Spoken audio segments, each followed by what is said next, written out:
Jean-Marie Poupart a dit, je cite, « S'expliquer, c'est se confesser ». Fin de citation. Bonsoir à tous. Pour ce numéro de votre émission mythique Jeudi Confession, nous recevons un artiste graphiste qui viendra nous parler de cette carrière et ainsi fera face aux chiffres en deuxième partie. Accueillons ici sur cette chaise Landry Toukam.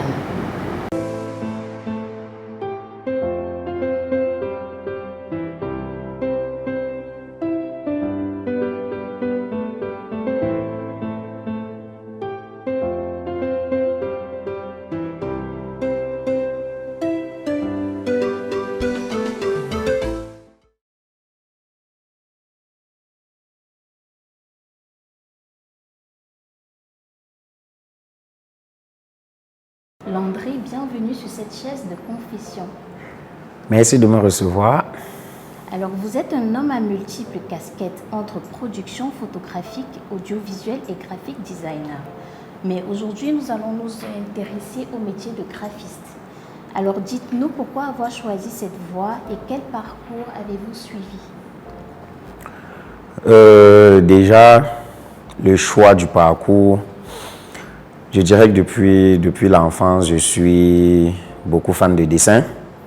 J'ai beaucoup dessiné, que ce soit au collège, que ce soit même à l'école primaire. J'ai toujours eu la passion pour le dessin à la main et aussi pour les dessins animés, surtout à la télé. Donc c'est une passion qui va de là. Et maintenant, le parcours est orienté, je ne dirais pas personnellement que c'est une orientation directe. Je dirais que c'était prévu comme ça parce que à la base, je ne faisais pas ça au départ à l'école, je peux dire. Donc j'ai été orienté naturellement. Je n'ai pas fait le choix, mais naturellement, je me suis retrouvé orienté là après les études secondaires. Et je me retrouve directement. Ça concorde avec moi parce que, bon, comme je disais à la base, j'aime beaucoup le dessin et je me suis retrouvé dans mon environnement en fait. Mais est-ce que vous avez suivi une formation? Oui, je fais la formation justement quand j'arrête avec les études. Je commence par une formation graphiste, ça c'est ma base. C'est pour ça que j'aime beaucoup, comme vous avez dit, vous avez choisi ce côté aujourd'hui. C'est vraiment mon point focal de base. Donc j'ai fait une formation de 2 ans sur tout ce qui concerne les logiciels, les méthodes techniques et tout ce qui va avec. Et quelles sont les qualités nécessaires au métier du graphisme? Je dirais les qualités nécessaires. Bon, de ma petite expérience, on a beaucoup tendance à avoir déjà, je peux dire, on a beaucoup de retard. On a beaucoup de retard dans notre métier, que ce soit sur les livraisons, que ce soit parfois la créativité, ça ne vient pas au pif. Donc, c'est un truc sur lequel je travaille beaucoup pour moi. Et un graphiste qui veut se démarquer, je peux dire, sa qualité, pour moi, ça doit être faire le maximum pour respecter ces délais de livraison. Donc, il y a cela que je mets en avant. Maintenant, en dehors de ça, je dirais de travailler sa patience dans le travail, sa patience dans sa créativité et surtout, au fond, être passionné de ce qu'on fait. Pour moi, ce sont les 3 qualités, je peux dire, d'un graphiste. Et étant dans ce domaine ultra concurrentiel, comment avez-vous parvenu à vous démarquer grâce à la conception de vos différents visuels? Je peux définir ma méthode, comme je disais, je suis quelqu'un, j'aime avoir les principes et les respecter. Donc, ça revient à ce que je parlais de temps de livraison, rigueur sur le travail. Parce qu'on a des clients qui reçoivent peut-être un brief. Ils doivent livrer tel jour. Ils contactent un graphiste. Ils font le brainstorming. Mais après, généralement, les graphistes, nous, on les livre presque jamais à temps. Et je dis, moi personnellement, c'est ce que je travaille dessus le plus pour essayer de me démarquer. Parce que comme vous avez dit, c'est hyper concurrentiel. Donc, en dehors du talent que tout le monde peut avoir, on peut se démarquer en étant rigoureux et professionnel. D'accord. Et vous travaillez habituellement avec les maisons de production, les particuliers, entreprises. Quels sont les problèmes que vous rencontrez de façon récurrente avec ces derniers-là? Avec les entreprises, les maisons de production, ce sont des interminables modifications. Les modifications. Et parfois, je dirais aussi, ces modifications arrivent parfois par manque de structuration au sein de la boîte ou au sein de l'entreprise. Parce que sur un travail, une créa qui doit être livrée, les axes qui sont proposés par le graphiste sont parfois revus par 5, 6, 7 personnes qui n'étaient même pas intégrées pendant le brief. Du coup, des idées viennent de partout. On se retrouve à faire 30 modifications sur un seul fichier parce que dès le départ, ce n'était pas structuré comme bon. Le chef, c'est tel qui a donné les instructions. Donc, c'est beaucoup plus parfois ceux qui sont en bas qui ramènent là, ils donnent leurs idées. Après, on envoie. Celui qui est en haut dit non, moi je valide pas ça. On se retrouve. Après, quand lui valide, celui qui est peut-être en haut aussi change encore totalement. Donc, c'est ce problème de structuration dans certaines entreprises qui cause d'interminables modifications sur des travaux. Mais est-ce qu'à la fin, ça change, généralement, ça change complètement le visuel et le tarif reste le même ou alors le tarif reste...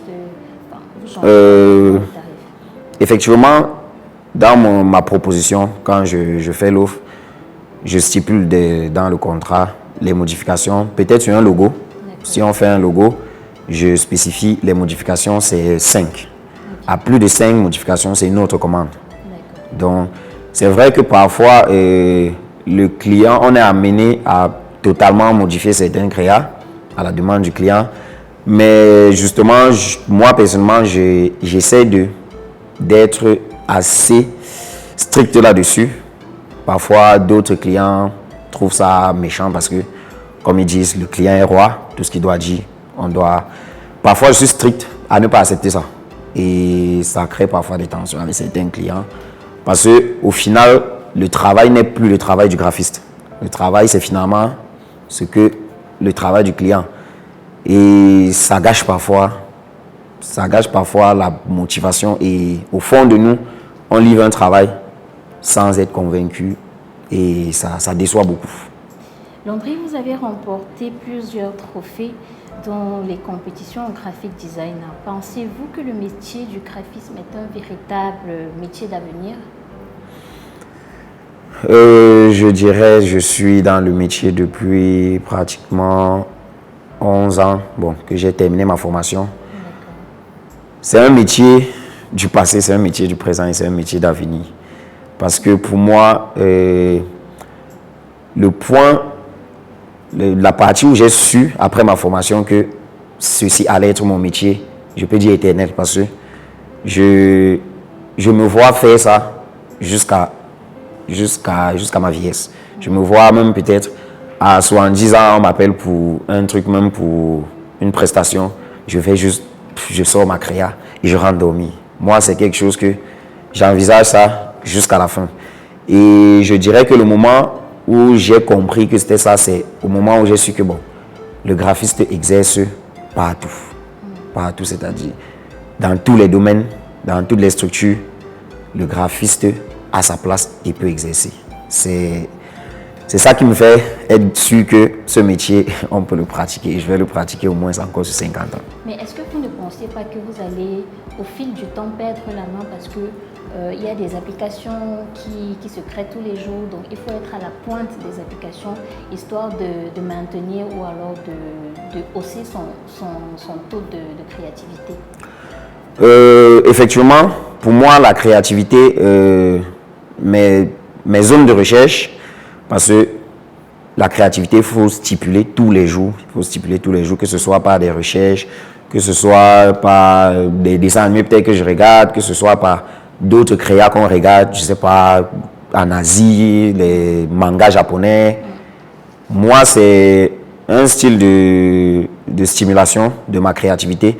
Maintenant, en parlant des applications qui arrivent tous les jours et qui laissent à croire que le graphiste pourrait disparaître, personnellement, je ne crois pas à ça parce que dans le domaine professionnel, c'est ceux qui savent vraiment ce qu'ils ont besoin vont contacter la personne recommandée pour ça, la personne qui a les qualités professionnelles pour les faire.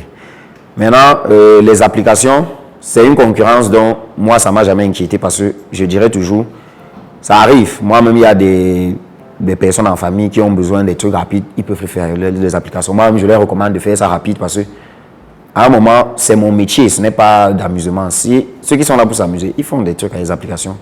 Mais quand il s'agit du sérieux, c'est là où on a appel aux graphistes. Et c'est là où je dis, moi, je peux intervenir. Landry, pour sortir, que diriez-vous à ceux qui sont dans ce métier mais qui ne parviennent pas à faire les bonnes réalisations graphiques?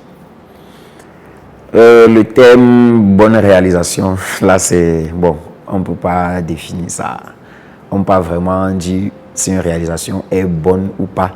Mais je dirais, pour moi, pour rester d'actualité ou bien pour se surpasser, c'est juste, pour moi, par exemple, regarder, prendre exemple sur ses travaux précédents et chaque jour faire la mise à jour, se remettre en question.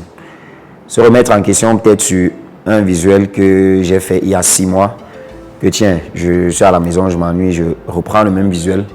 J'ai dit, bon, s'il y a quelque chose à changer, qu'est-ce qu'il faut faire? Donc, pour moi, si quelqu'un n'arrive pas à se surpasser, il reprend un travail qu'il a fait lui-même. Moi, je ne dirais pas de prendre un autre travail de quelqu'un et dire forcément que je vais faire ça. C'est vrai qu'on peut avoir des références, mais pour moi, la meilleure façon, c'est de se surpasser en fonction de ses travaux personnels. Très bien, on se prend une petite bouffée d'air et on se retrouve pour la deuxième partie face aux chiffres. Merci. Okay.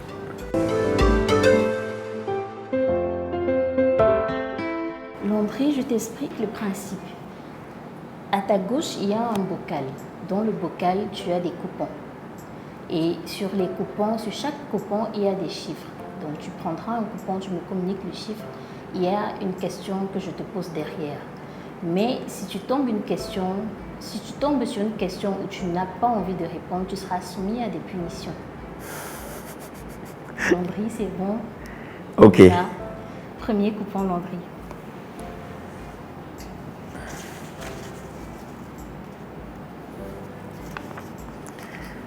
« 21. » 21. Qu'est-ce qui te plaît le plus chez toi? Et si tu devais changer une chose physiquement, ce serait quoi? Ce qui me plaît le plus chez moi, je dirais, c'est ma folie. C'est ma folie parce que ça intervient beaucoup dans mon métier et ça me permet toujours de rester, d'avoir la bonne attitude. Et si tu devais changer une chose physiquement, ça serait quoi? Physiquement, oui. Je n'aurais rien à changer sur moi. Très bien. Prochain coupon. Prochain coupon.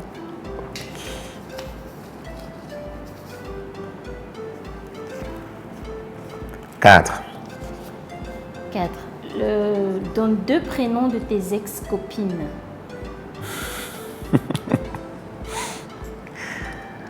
Je dirais Athéna. Bon, Athéna, c'est beaucoup plus de surnom. Donc, Athéna et je dirais Diamant Noir. Très bien, prochain coupon.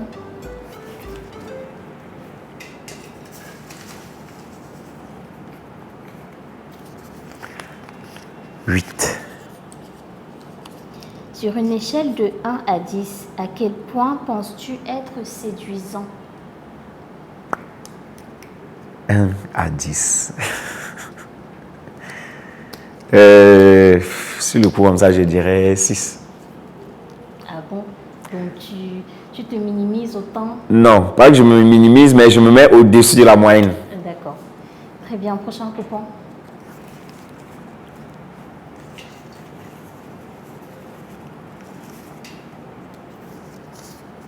14. 14. Y a-t-il quelque chose que tu as fait dans le passé que tu ne peux te pardonner? Quelque chose que je ne peux me pardonner. Oui, une chose que tu as faite par le passé et que jusqu'aujourd'hui tu ne peux te pardonner. Bon, j'ai fait des choses, je peux dire beaucoup plus Oui. envers ma famille quand j'étais jeune.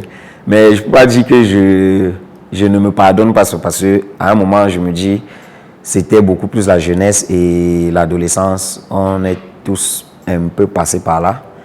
Donc, c'est des périodes de ma jeunesse. Mon comportement avec ma famille que je peux dire que je regrette, mais je me suis pardonné à moi-même parce qu'à un moment, je me suis dit que bon, c'était beaucoup plus la jeunesse. Maintenant que c'est un peu plus réfléchi, je vois les erreurs et je me dis, j'avance avec. Est-ce qu'on peut avoir un exemple? On peut avoir un petit bout de ce que vous avez eu à faire dans le passé, Landry? C'est beaucoup plus le domaine scolaire, des gaffes que j'ai beaucoup fait. La têtutesse? Envers ma grande soeur qui est ma deuxième mère parce que j'ai perdu ma maman à 10 ans. Et c'est ma grande soeur qui a été notre maman à nous tous. Donc, c'est tout ce qui s'est passé pendant cette jeunesse entre les exclusions au premier trimestre et les renvois définitifs, tout ça, qui était un peu, je dirais, causé directement par moi parce que je vais pas dire que c'était la sorcellerie, c'est moi-même qui les cherchais. Donc, c'est un peu des petits exemples.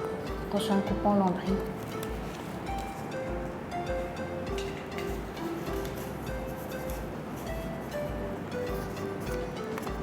« 25. Sur 5, combien tu t'attribues sur tes performances sexuelles? 4,2. Pardon? 4,2 sur 5.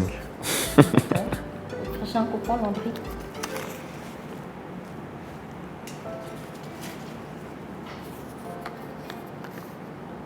5. Qu'est-ce que tu aimes faire quand tu ne travailles pas? Quand je ne travaille pas, j'aime jouer aux jeux vidéo. Jouer aux jeux vidéo, regarder des dessins animés, des films. Mais beaucoup les jeux vidéo. D'accord. Prochain coupon. C'est tous les coupons qu'on va faire. On verra. 23. As-tu des fantasmes inachevés? Si oui, cite-nous en 2. Des fantasmes de quel genre? Fantasmes peut-être au niveau sexuel, au niveau à tout niveau. Des fantasmes inachevés. C'est obligé de répondre.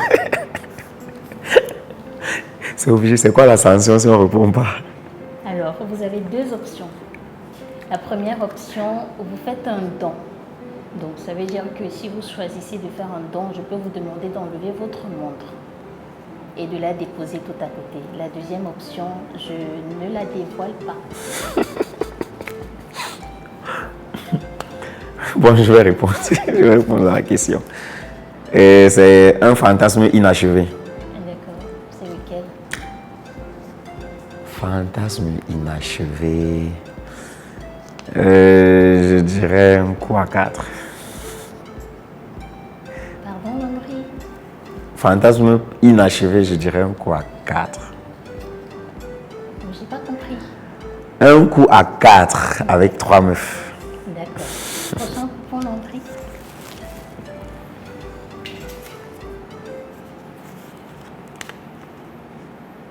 « 15. À ton avis, qu'est-ce que les gens supposent automatiquement à ton sujet lorsqu'ils te voient? Ce que les gens supposent automatiquement à mon sujet, Oui. je dirais, on me traite généralement de voyou au premier regard. Et ça ne vous gêne pas? Personnellement, ça ne me dérange pas du tout parce que je suis quelqu'un qui préfère me démarquer par mes réalisations que par ce que les gens pensent directement en me voyant. Magnifique, merci infiniment Landry. Merci à vous aussi. J'espère que vous avez été totalement sincère lors de Ouais. cette présentation. Ouais. Totalement sincère et j'apprécie vraiment. C'était bien. Maintenant, avant de se quitter, comment est-ce qu'on peut te suivre sur les réseaux sociaux? Sur les réseaux sociaux, je suis pratiquement sur la plupart des plateformes. Facebook, Lanti Toukam Film. Instagram, Lanti Toukam Film. Twitter, Lanti Toukam Film. YouTube, TikTok, Toukam Film. Snapchat. Je suis un peu partout et c'est assez facile à trouver, bizarrement. D'accord, merci. Merci à vous aussi. Fin de cette autre livraison de votre émission. On se dit à jeudi prochain. D'ici là, portez-vous bien.